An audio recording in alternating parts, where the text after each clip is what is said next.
Good morning mga people! So ngayon tunghayan natin anong ganap ng GS Day! Intro pala, nakikita nyo na yung mukha kong mala. Ano ba yan?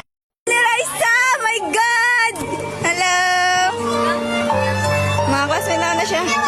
Siguro naman may idea na kayo sa mga suot namin. Mga fairies daw ang dating tiyo. The program is start of 4 a.m. Step 4 p.m. and then natapos ng mga 9-8 ba yun? Basta ganun. Tapos nag-dance pagkatapos. Ay, sobrang hirap na suot ko, te! Train, hello! Era! Tiro! Sarah. Ganda nyo naman. Hindi, wow. Kayo na. And this is it. Entrance ng pinakamaganda at gwapong teacher sa Cagayan National High School, yes! Siyempre, hindi magpapakabog ang pinaka-cute sa mga teacher, which is si Ma'am Abby! Diyan apart kami lang ni Rain, tapos si Era kasi sobrang layo sa amin. So, yun, pero ayos ko karin yung aking pakpakte kasi nahihirapan ako, parang gusto ko na siyang putukin. Yung may sa'yo makita. Sino yan? Hindi ko kilala yan. Kaya saan ka magpunta? Kaya talaga dito tayo mo sa camera. Juniors, my caller, Mr. and Mrs. Dante Pipito, to be assisted by Barangay Kagawad, Fernando Arcillo. O, diba? Pag kami nagsama ni Rain, hindi masasabing fairy kasi masasabi talaga mga baliw. Oo, talaga, ti. Happy na birthday mo pa! Happy birthday! Happy birthday sa'yo, love Giselle! Mwah! Hi, guys! So, for today's video is kami na lang dalawa natira.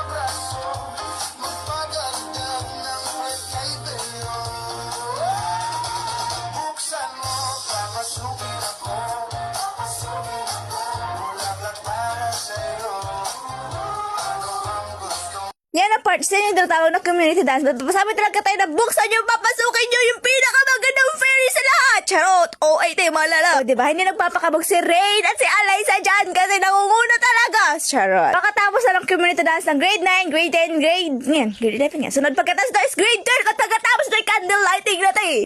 Grabe, todo hataw sa sayaw pero hindi nyo talaga alam without knowing na mamagano yung paa niyan sa sakit. Pagkatapos ngayon, bumaba kami para kumuha ng chineros ko sa grabe na magano yung paa ko, hindi na makalakad na maayos. Sa mga nakita po sa akin kagabay na nakapaa, pasensya nyo na po kasi hindi na po talaga kaya yung paa ko. O, tingnan nyo, fair yung atake pero yung mukha, Diyos ko, parang panghilimaw, oo talaga, panghalimaw yung atake na mukha yung damit. Wala lang, parang bata grade 1.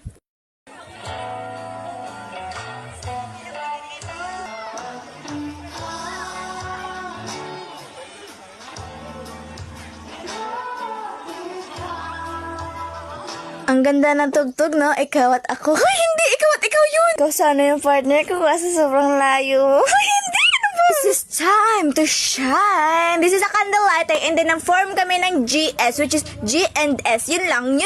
Candle lighting yan, te. Parang wala lang. Grand Cotillion, community dance, and then the candle lighting, and then which is the pinaka-excited moment which is a dance.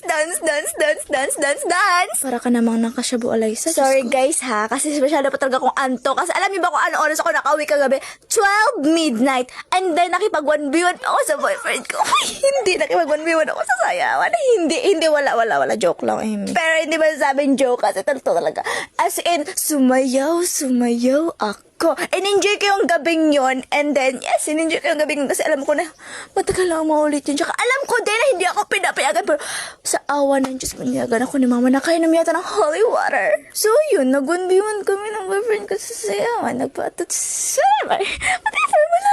At least, masyado na kasi kami sim babe. So hindi, ang dami ko na sinabi. Masyado na ako madaldal dito. Pero oo, yan yung candle lighting. Nag-form na kami ng GST. Marami na akong sinabi, Diyos ko. Pero in reality talaga, hindi naman kasi talaga ako sasayaw dapat. Kasi dapat nakaupo lang ako nagwa-wifi. Kaso niyayaya niya ako kasi nga daw mag-1v1 kami. Kasi nga daw niyaya ko siya. So papanindigan ko daw yung pag-iyaya ko sa kanya. niya. Huy, magalit ka ba, te? So yun, sumayaw na lang din ako kasi kasama ko naman si Rain, kasama ko siya.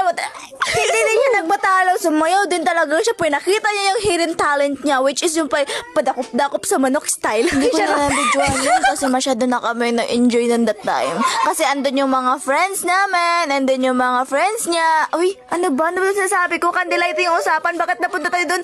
Pero yes, oo talaga, ganun yung nagarap. And then grabe yung excited. Sulit and sulit and sulit. Sana. Alam niyo ba yung taong bahay ka lang, tapos bigla kang napayagan sa mga ganyang style, tapos kasama mo yung mga friends mo, yung mga friends mo nga, tapos yung mga kamag-anak mo, tapos yung boyfriend mo, tapos yung mga kamag-anak na boyfriend mo, tapos, grabe, masasabi talaga natin nakawala tayo sa kwadra, pero hindi naman ako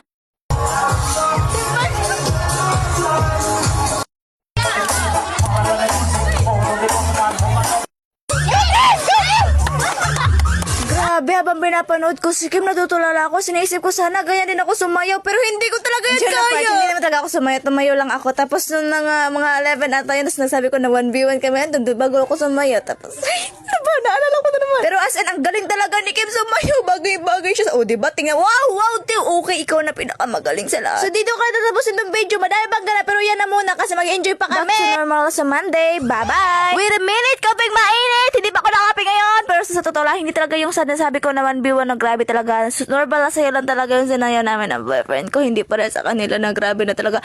Normal na sa'yo lang. Yung parang ano lang, nanghuli ng manok. Charot. Hindi. Oo talaga tayo. Normal na sa'yo lang. Tamang tayo lang. Tsaka, yes, in-enjoy ko kasi sabi niya nga daw dapat mag-enjoy kasi daw. Hindi daw dapat makaupo. And then yun lamang po.